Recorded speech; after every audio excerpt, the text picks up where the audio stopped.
Ndeshja e tjeshme e Beşiktaşit ndaj Adana Demirspor ka qenë e veçantë për futbollistët shqiptar në të dy ekipet, pasi ata kanë gjetur rrugën e rrjetës. Në minutën e 44, protagonist për ekipin e Beşiktaşit u bë Milot Rashica, i cili pas një harkimi nga e djathta goditi në mënyrë perfekte në zonë, duke gjetur golin e rezultatit 2-0.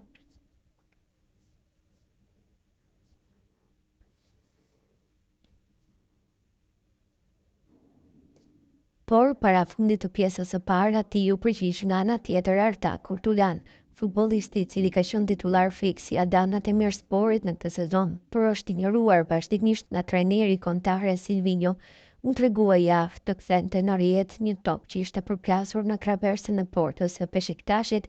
Goli u anulua fillimisht për pozicion një shloje, por më pas u cilësua i rregullt nga vari.